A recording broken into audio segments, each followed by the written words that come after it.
Hey y'all, welcome to the Moving with Millennials podcast with your favorite millennial realtors. We are 4 top producing agents in the DFW area, and we are ready to share the good, bad, and the real life of real estate. Whether you're thinking about getting into real estate, already an agent, or just curious about what your agent really does, join us. Tune in every Wednesday to see what it's really like to be on this side of the transaction.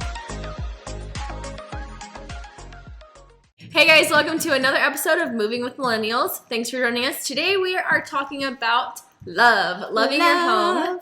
It's love. XOXO. Love. And if you can go back to our bloopers. We just sang some really good love songs. Yeah. Let's just say we're going to stay in real estate. So, yeah, we're talking about love. It is Valentine's week. Do you guys celebrate Valentine's? Yes. No. Actually, no. I used to have like an anti-Valentine's Day until this year. I am gung-ho about it. Really? Because, I used to literally hate Valentine's Day. Like, I did not want to celebrate it.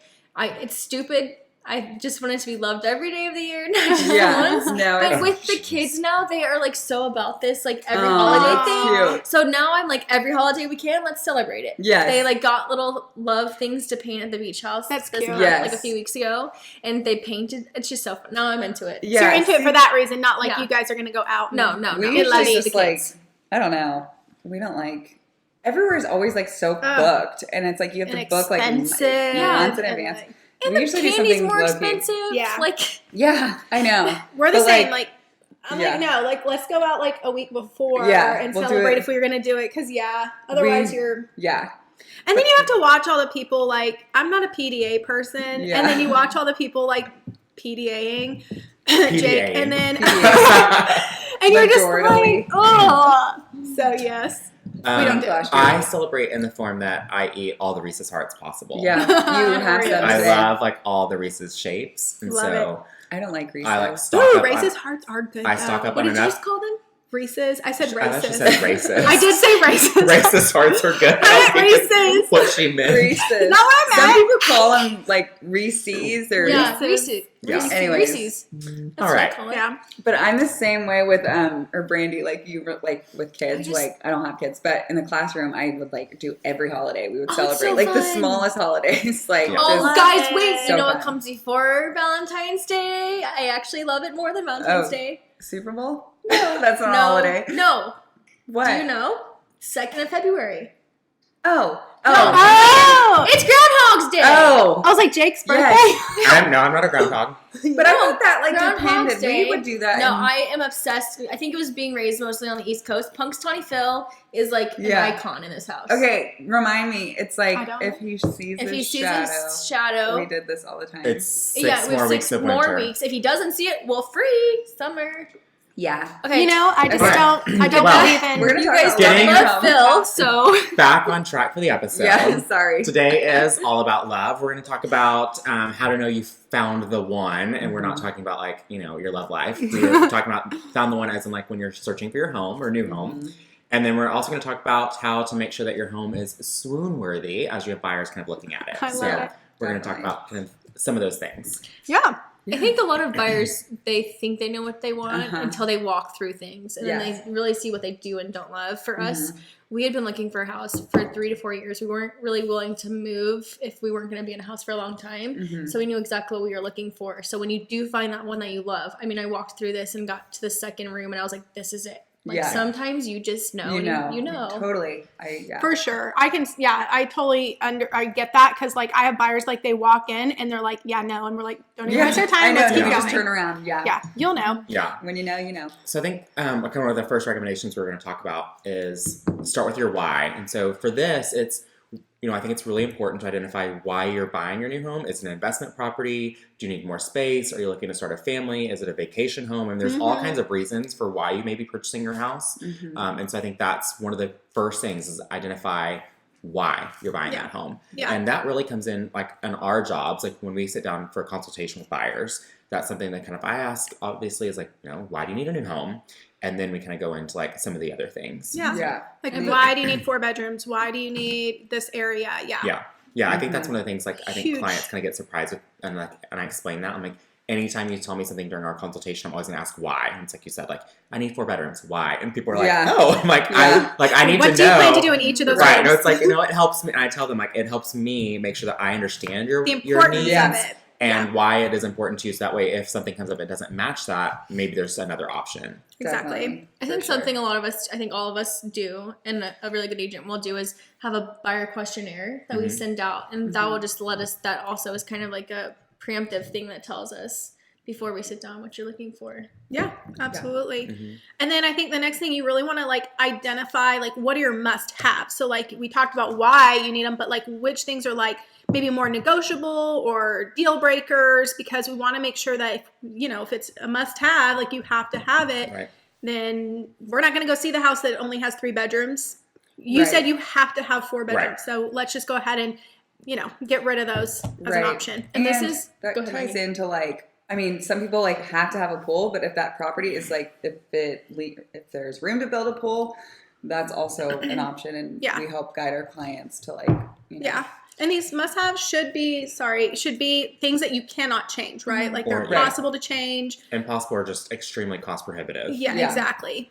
Yeah, and I think this is important to let us know up front, because I think when the market's hot and we're losing out on contracts or we're seeing multiple homes, people start compromising. So we're a really good weight to be like, no, we said this was a not negotiable and this is your negotiable. We're here to keep your head on straight, to kind of help you through this, and we want to make sure that we do want this as quick as possible for you and your family. Well, and with how quickly houses are moving, it's like, let's not waste our time looking at the house that you already said is not going to work when you told me you had to have 4 bedrooms.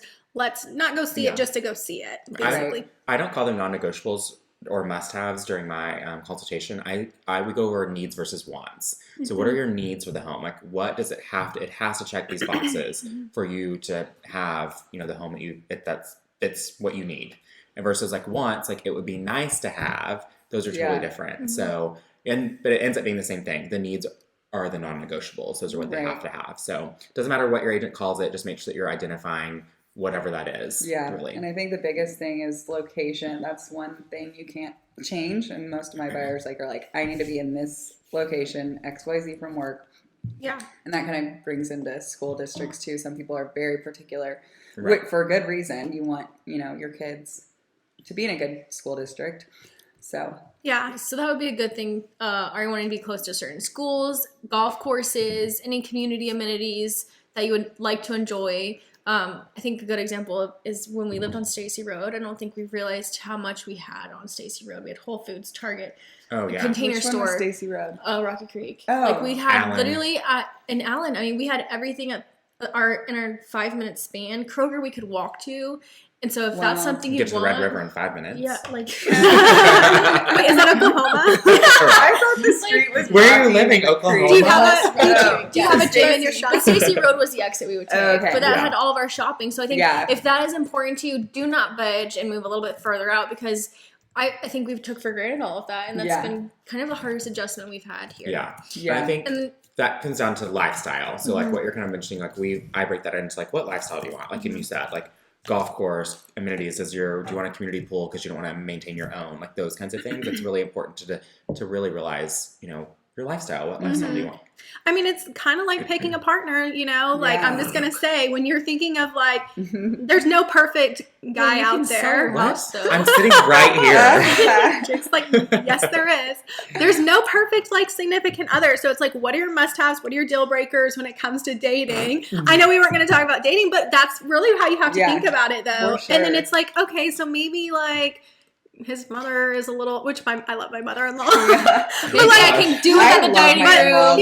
I can I can get over that fact because everything else matches. Right. So thinking about it like that, when you're looking for a home, it's like, yes, not always compromise, but what things are you willing to compromise on? Right. For sure. Yeah. So basically, if you walk the property and it fits the why you're purchasing a home, it has all of your must-haves and really fits into the lifestyle that you're wanting, then you know that you found the one. Right? Yeah. And I just want to note, like, there's always an option to build too. Like if you, want to build your own build your own dream home, you can always do that. New construction's unique like that, where if you don't find something you love and you have in budget and it's doable and time frame, all that, go to new construction. Do you guys have like a telltale sign you notice that when your buyers have found the one? I can tell. It's weird. Normally they don't want to leave. And like that's always like my sign is when they kept keep checking things, like keep like lingering. I'm like, this is it. It's just this, like, I know it sounds funny to be like, oh, I just get this feeling. But, like, I do. Like, when I'm, like, walking through a house, I can just tell, like, because some buyers are different. Some, like, they'll be, like, More super reserved. excited. Yeah. Some, like, don't show you or even smile, and they get out, and they're like, we love it. And I'm like, it depends on the personality. Okay. Like, it does. Yeah. But I can usually tell. And especially the more you show them houses, like, you're going to pick up on, I'm like, okay, she's not smiling, but that means she loves it. So, Yeah. so yeah, you just know. I don't know. Yeah. I think most of the time you just know. I think it's hard for me because I also give my buyers like a little speech before we walk in that like you could be recorded, video or audio. So like don't go over and above like if you love it, because then I lose like my negotiation power. So like even if you love it, don't tell me you do like when we're in it. And then like when we go outside, then I ask them like, what do you think? But typically, I'm like, don't say you love it. We're inside. I told one of my buyers that, and she was just so funny. We'd go through the house and she would just be like, looking around, wouldn't say anything, like whatever. And then even up until the point we got back in the car, because she was from out of state, so we like were riding together, she'd get back in, she'd be like, I love it. We have to write an offer. And I'm just like, what, girl? It's so funny. I had one. It was so awesome. I loved it. I love that. Yeah. I had one the other day, and I said the same thing, like, we're going to be recorded. They put on the MLS that there was surveillance or whatever. But the whole time we were in there, it wasn't even anything like comments about how they like love the house, but like anything we talk about, like, should be whispering. Talk about light switches and stuff. It's like, you can talk. It's just it was just hilarious. It's very unlikely that they'll go through the footage, but it is just a good reminder to know. Yeah. It's not totally unlikely. I had a seller that went through. Yeah. Really? And again, like they lost their negotiation power because I knew that the wife had told the husband, no matter what, we were getting this house. So they came in with an under list price offer. My very first listing. Yeah. This was, it was like late 2019, early 2020. Okay. So before pandemic, before everything like totally got crazy. And so I knew. So then like we ended up getting multiple, like 7 offers on the listing, I think. But they were like a good, like we wanted to work with them. And so we ended up getting them like from their under ask price to quite a bit over list. Because they'll do. Because she told the husband, and when the wife says that, no matter what, we're getting this house. I'm like, well, girl, I'm not giving you in. I'm not giving you anything. Like you've lost your negotiation power. It is true, and sellers are listening. Like I had a seller every time the buyer would walk out, he'd listen, and when we were going through offers, he's like, oh yeah, that was the family that XYZ with the kids, and I'm like, he knew exactly who each of them were. And the conversations they were having, and I was just like, I mean, that's, it's there. It's obviously, but that was the Ring doorbell. And I'm like, it's obviously there. So you just have to be careful. Yeah, absolutely. Yeah. Was that the Fort Worth listing, Jake? Yeah. The one with the snakes in the house? Yes, I remember that. Tired of these. Well, I can't finish that sentence. Got a snake in my boot. Remember that one. Yeah. Tootie said on a plane. Yeah. We had to stop watching Toy Story because on an airplane ride, Tootie screamed he was going to rip his sister's arm off because Buzz tells Woody that, or Woody tells Buzz that, and then he said in a very loud tone that there was a snake in his boot on the airplane. And I was like, we're done with Toy Story. Yeah. You're done. You're done. All right. So that's for buyers to know how to find the one. Let's talk about like for sellers, like how can they make their house? I love that you put this, Jake, swoon worthy. I love that. Make a buyer fall in love. Yes. I think one of the biggest things is right now, especially in our world that we're living in right now, a lot of people are working from home. So creating a space like that you can, or maybe like a flexible space. I had a seller recently that there's 4 bedrooms in the house and she's using it as an office right now. And she was like, should I make this into a bedroom? And I was like, no, just leave the desk how it is because people can see that this could be a flexible space. It doesn't need to have, does not have to be a bedroom. So that's what we're doing. And this is where I think it's important to rely on your agent to kind of know like what trends are in. Millennials are like one of the largest buying groups right now. Mm-hmm. So having that work from home space is super important because we're working from home a lot. Mm-hmm. And so knowing what, the trend is, what are buyers looking for, consult with your agent on that to know exactly what you should do. Right.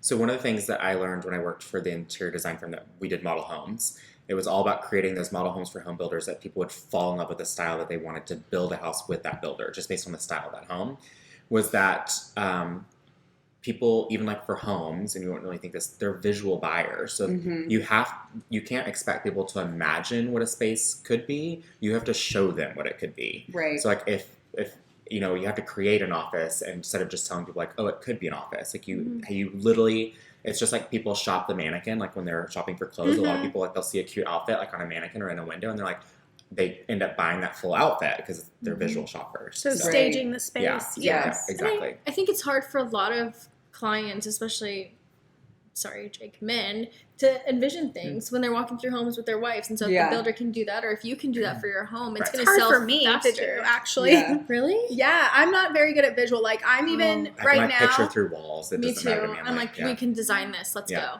No, I think it's just like, my brain doesn't work that way. And so, like, I know what looks good once it's put together, and I can usually try and then, like, go, okay, yes, that would look great. But I can't visualize it. I have to, I'm always Googling or looking online, like literally, like, window by the door. What, like, I'm getting real specific because I need to see, like, a window by the door. What do the people put next to it? Like, a it's side light is what that's called.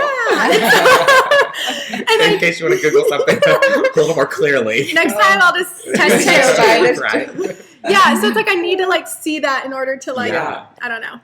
Say, okay, that looks good. And, like, with work from home space, like, even if it's just a small area, it's like I have a good friend that they kind of had like they had a townhouse, they had an extra kind of like storage closet. She ended up creating a clawfest, is what we called it, because it was a closet office. I have a client doing that right now, and I'm like so excited. Yeah, it's so fun. And so like like the property showed really well, and they sold it because of that. It was like, even in that little amount of space, like you were able to create something that was highly functional, and you didn't really like need like the extra storage. If you are listening and you don't know what we're talking about, I have a friend, Lauren J. Perry. She's a blogger out of Las Vegas. She did it in her last house, and they have a tutorial of how to do it. So check it out. I mean, they're a great a use of space. It's a great idea. Definitely. Yes, especially since it's so needed right now. Yeah, we're not saying put like a computer on your dining table in your dining room. Like that's not what we're talking about. Yeah, we have that set up functional right space for sure. Yeah, because you can do the adverse if you do something like that and you put it to somewhere where it doesn't really make sense. It then makes it apparent to the buyer that your home doesn't have enough space for them. So it can work in the opposite direction as well. Yeah. The next one's pretty simple. I mean, probably the least expensive way that you can make a buyer love the house, but it's painting to neutral paint colors.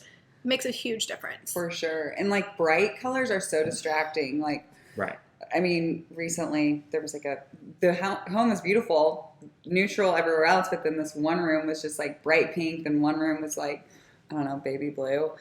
And it's hard for people to visualize. But I mean, it's a quick fix for the buyer or seller. It just your home will show much better if it's all neutral. Right. Well, and if it's white and bright, it'll make the space feel brighter, cleaner, bigger. So and I think I've picked out white colors now for a couple of you guys.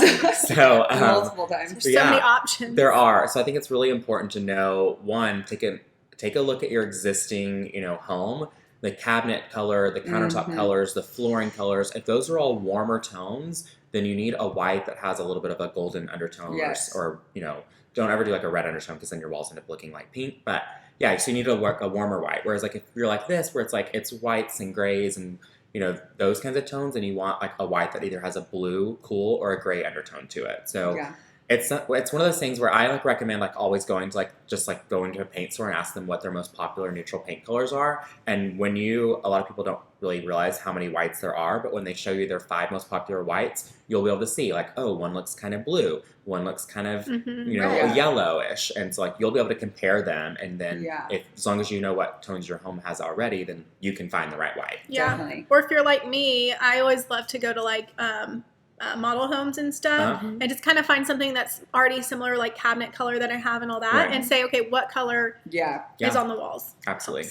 I didn't even get samples, Jake, when you told me to go with what was it, Dover white? Yeah, I was like, I knew. I mean, that one was an easier one. Your first one was easier than your second one. Yeah. Your second one, I was like, this should work. Yeah, it's snowbound. It was. I mean, snowbound is a really pretty color, and then I picked yours too. Yeah. Well, so I had a client who she was adamant on going with polar bear, and she put it against, so they painted it, and her cabinets, they made her cabinets look gray. Yeah. So she was like, I wanted to go with alabaster, and I was like, well, let me make sure. And so that was the one that you actually said, because I think that's one that I've used previously too. But paint is a really good way, especially for on the MLS when they're looking at pictures, to get people into your home. I mean, we've seen probably a handful of beds that are like half green wall, half blue wall, which is like cool for your kids, but in selling, the whole house should be neutrals, cleaned up, it will sell faster. It's all about like depersonalizing your home, and it's kind of like, I think it helps people detach themselves from their home too, because I mean, I've had people go, this is my home, like it's really hard to sell, and I'm like, I understand that, but once we put it on the market, you kind of have to let go of some of that emotion, because this kind of no longer is going to be your house or home. It is a home that you had a lot of memories in, and you have to, like, obviously you can hold on to those, but I don't know. You got to depersonalize yourself from your house. It's one of those things too. They talk about like you should immediately try to change your vocabulary, like as a seller, and stop referring to it as your home and refer to it as a house that takes out the personal ownership. So I actually went on a listing appointment, and because that's exactly how we're trained as listing agents, or when you're on a listing appointment, you call it a house, not a home. But I kept calling it a house, and they stopped me in the middle of my presentation and was like, "This is not a house. This is a home." And I was just like, "Oh," I was taken back. It was the only time that anyone's ever done that. Recent? Did you explain why you do it? I think it's a valid, once you explain it, a lot of times we're like, because they were so adamant to stop me about it and were so emotionally attached to that point. I said, you know what, I'm so sorry. I understand this is a home, and I want it to be presented as a home. Like, this is a place for people to, you know, and so I kind of backtracked on it, but I said, but also keep in mind, like, this, you know. When you're trying to keep their heads on straight and start that detachment, because if you're in a listing appointment, they obviously are interested in selling. Yeah. Well, they needed to sell, but I just was like, okay. Yeah. But, you know. So. All right, so the next thing would be updated kitchens and bathrooms. So don't assume that all fixes will be costly. Yeah, I think there's certain things you can do that are quick fixes that are pretty cheap. We just talked about hardware. Like cabinet hardware, I love, well, even that and plumbing hardware, it's like, you know, golds are in right now. So everyone's getting rid of like their nickel and putting in golds. And I'm like, but you can easily change those out. Like, and Amazon has so many good options. So many options. You can go on Amazon for pretty cost effective. Plumbing fixtures as well. So, and like one of the things that I like am occasionally asked by clients, they'll shop for plumbing fixtures on Amazon. Like, I don't recognize this brand. I'm like, Google it. It's owned by Delta, or it's owned by Kohler, or whatever. So a lot of them have like their retail brands that they sell that directly to, you know, all the big retailers. But then they also have like secondary or you know, tertiary companies that are like online only sales. So even if you don't recognize the brand, just do a quick Google search, you'll probably realize that it's owned by a very reputable company. Do you recommend Amazon for pictures? So like I'm a tactile person, so there are times I can pick it just from pictures, but for plumbing fixtures, I want to know, like, I want to see, feel, and touch. So I prefer to pick out in person. Yeah. Not necessarily quality, but like, how is it going to turn, you know, like things like that. Like, it's just functionality. Yeah. Like, I just like to get my hands on the actual fixture. So, You like to get your hands on plumbing, Jake? Yes. Yeah. On pipes. And anyways, big pipes. So switching out your backsplash is very cost efficient. It's also quick to do and pretty. You can hire someone for pretty cheap to change up backsplash, right, Jake? Yes, you can.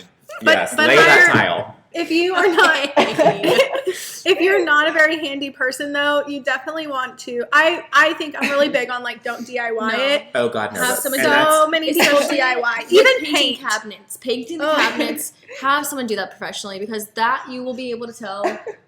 I think a majority of things should over here. Maggie has exited the chat. She's still losing it. I think a lot of the things you should not do on your own, even if you are a pretty handy person. I think, you know, we've kind of talked about this at times too, like changing those things out on like a new construction home, like you void your warranties, things like that. Right. So it's like, you know, just like always have a professional do it if they can, because they're going to stand behind their work, and you're not going to have to worry about like redoing it 2 or 3 times. Like, I just like plumbing, electrical, those kinds of things. She had to leave. She can't. Maggie legitimately has left the chat. I mean, we'll see y'all later. That was how to love your house. So funny. Tears. Sorry. But Oh. Backsplash is another one that is easy to change. Painting your cabinets. But do not do it by yourself. It's so hard. Yeah, and like they're gonna come in, they're gonna spray them, and it's gonna be a much prettier finish. It's gonna be a better paint, than how you'll apply it. Ooh, and they will cover everything perfectly. Sometimes when I have to like tape and cover stuff, it's not like to the extreme of what a professional does, and so then you have different things that come out. So I'm pretty neurotic about taping, but I can admit, like, once I'm done, or I'm getting close to finishing taping it off, I'm just like, I can't. I'm just like get tired of it, and I'm like only like halfway doing it. I hate it. I would rather pay someone 10 times the amount of money. No. All right. And then I think other than like changing out like parts of the house, when you were talking about staging, Jake, you could also like, I would say get rid of like red towels like green towels, like white, neutral, white or white grays. towels, white bath mats. It makes it feel very spa-like. Which is like, you want someone to think like, oh my god, I can picture myself that primary bathroom relaxing. I'm not even opposed to some blue tones. Like I don't know about y'all, not like navy, but like she's like not your color, but my color. Is what she said. Well, I'm saying for towels. Like I'm saying like an aqua-y blue. I find aqua but that's just so much more jarring. Wait, can I say something really fast? No. The painting the door thing that's going on right now. Have you seen the front doors? No. Interior People doors. are painting all their their black doors. That's been a thing doors for years. Yeah. Wait, what? I used to models black doors. But that would be the best way to hide kids, like nooks and Nicks. Like a color? Yes, they're painting them black. Like they look so good, Maggie. I can see that being so good. Graphite, I have some clients that black, do that, have already done it, and I had a buyer last year buy a house that had it. Do it on the investment property. I want to see what it looks like. On our investment, I don't think it would look great anymore. I do want to say though, if you're like, if you are going to do this on your own, which we are suggesting hiring professionals, if you're going to do that, if you are going to paint trim, cabinets, or doors, know the correct paint to use. And if you don't, ask the retailer, hey, I'm using it to paint an interior door. I'm using it to paint a cabinet. I'm using it to paint trim. What primer do I need? Because your paint is not going to stick if you don't use the right primer. And then what type of paint will last the longest and look the best on this type of project. But if you hire someone, you don't need to ask those questions. Yeah, they'll Save take yourself. care of it. Hire they know the right paint. So that's all the notes we had. So happy Valentine's Day week. Yeah. Happy Valentines. I think otherwise, like other ways just to like make sure people fall in love with it. Like we didn't really talk about like on here. Landscape. Curb appeal, but also like, when you're like leaving your house before showings, make sure all the lamps, every single light should be turned on, blinds should be open, curtains should be pulled back so that it's bright light, just like those kinds of things. Those are make sure it smells good. Yeah. And like but not too strong. Everything's a fine line. Yeah.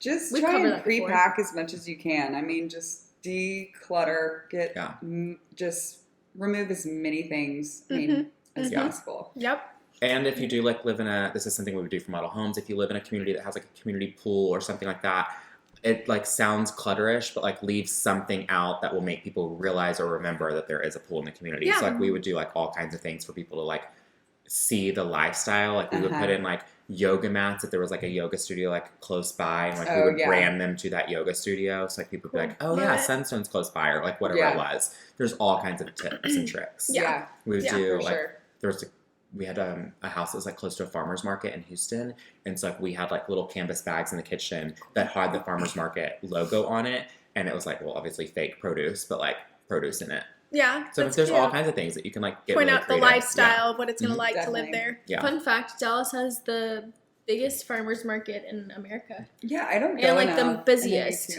Like year round. Yeah. It used to be so cool. It's a little more like commercial now. Like there's like people like selling like all kinds of things. Like instead of like it used to be like all the stalls of like the produce, and now it's like people like you can buy candles and soaps and there's nothing wrong with that if you do that. Just like it's just not what you'd expect at a farmer's market. Yeah.